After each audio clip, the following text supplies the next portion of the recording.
good Arizona day. So I'm at your home, I'm doing your roof inspection. I should first check along the eaves and rake of your home. Let me show you what I'm looking at. First, I'm still a little bit of evidence of water getting on your fascia, which is not a whole big deal, but let me show you what I'm seeing.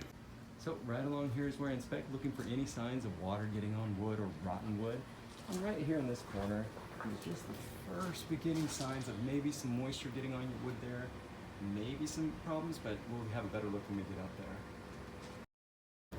Again, right here, maybe some first signs of some moisture getting on there. Not too much on this side, not as much as the other side, but just something to notate. All right, so now I'm in your crawl space and I'm looking around. I'm not seeing any signs of water dripping from any of this.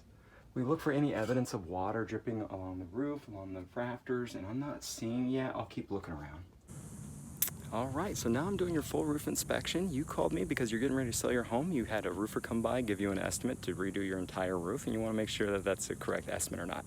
So I've inspected your fascia and your bottom part of your roof, and now I'm up on top of your roof. I even went into your attic space, didn't find any evidence of active leaks there.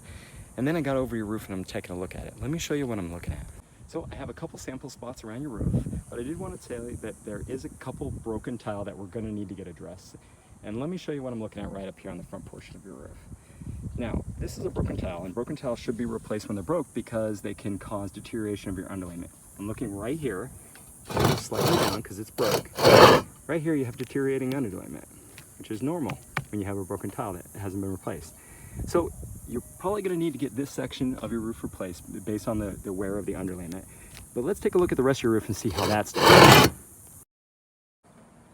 And right up here where you had a couple broke tile, there is a section here that we're going to need to replace the underlayment just because right here was deteriorated because of the broken tile.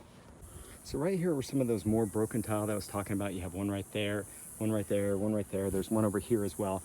But I want to take a look. So look at that broken tile there, and then I wanted to inspect the underlayment right beneath it. Now, if you look at this, it shows a lot of water and debris getting on your underlayment. Your underlayment actually doesn't look too bad for being right below a broken tile. But you're going to want to get that tile replaced because after so long, this underlayment's going to go bad and you're going to have to get the whole thing redone. Looking over just a few feet over,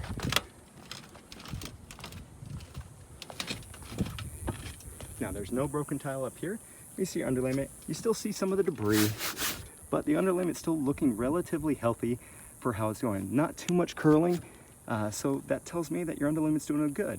Now let's look over on the other slope of your roof. So this is your western facing slope. This is what I'm looking for. The underlayment is starting to curl up, not too severely though. It's a little dusty and debris, but overall, the health of it's not too bad.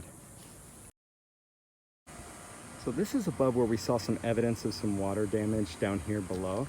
And that makes sense because you have a broken tile right here. So the underlayment down there is probably going to be a lot more deteriorated because of that broken tile right there.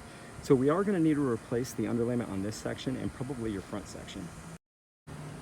This vent is actually a little too close to the ridge. They really shouldn't have done that when they did it, but it is what it is. But luckily there's no evidence of any leaks happening around it, but we'd like to keep vents away from the ridge, just something to notate. So there are a few sections that I'm going to recommend that need to be replaced, but overall the health of your underlayment, I'm giving it at least a good 5 years, if not more, to be able to last on your roof before you need to consider getting replaced.